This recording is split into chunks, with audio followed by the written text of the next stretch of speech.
নমস্কার, আপনাদের সামনে আমি আবার চলে এসেছি ছোট্ট একটা টোটকা নিয়ে। আপনারা সব কেমন আছেন? ভালো থাকবেন। আর পয়লা বৈশাখ গেল, সবাই ভালো সুন্দরভাবে এই বছরটা কাটুক, এইটাই জয় শ্রীরামের ইচ্ছা। তো আপনারা যখন কোনো সমস্যায় পড়েছেন, কোনো কিছু দরকার বা কোনো অসুবিধায় আছেন, তাহলে কি করবেন? ওম ব্রাগেশ্বরায় নমঃ, ওম ব্রাগেশ্বরায় নমঃ, এটা ৩ বার বলবেন পুজো করার সময়। আর পঞ্চমুখী যে হনুমানটা থাকে, ওই পঞ্চমুখী হনুমান দুয়ারে, মেন দুয়ারে যেটা থাকে, ধরুন যেদিক দিয়ে আসছেন, আপনার বাড়ির প্রবেশ করছেন, মানে পঞ্চমুখী হনুমান কী করেন, ওই মেন দুয়ারের মুখের সামনে একটা ফটো লাগিয়ে রাখবেন।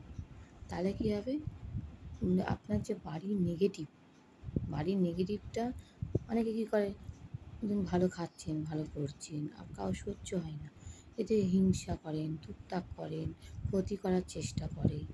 এতে কী করবে, আপনি কী করবেন, ওই পঞ্চমুখী হনুমানটা দুয়ারের সামনে লাগিয়ে রাখবেন। আর প্রত্যেক মঙ্গলবারে একটা করে লাড্ডু দেবেন বজরংবলীর খেতে। আর বলবেন ওং অঞ্জনিয়া ভিদময় বায়ুপুত্রায় ধীমহি তান্নু হানুমাতে প্রচোদয়। এই মন্ত্রটা ৩ বার করে বলবেন।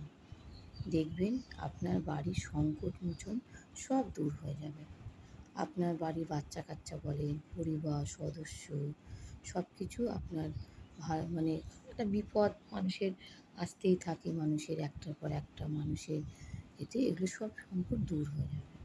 আপনারা এটা করতে থাকেন, দেখবেন সপ্তাহখানেকের মধ্যেই আপনারা নিজেরাই ফলাফল পাবেন যে বাড়ির পরিস্থিতি ভালোর দিকে যাচ্ছে।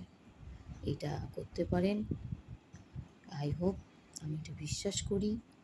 তো আপনারা সবাই সুস্থ থাকবেন, ভালো থাকবেন, আর পাশে থাকবেন। এরকম ছোট্ট ছোট্ট টোটকা নিয়ে আমি আবার আসব। তাহলে এখনের মতন যাই, সঙ্গে থাকবেন, লাইক শেয়ার সাবস্ক্রাইব করতে ভুলবেন না, পাশে থাকবেন।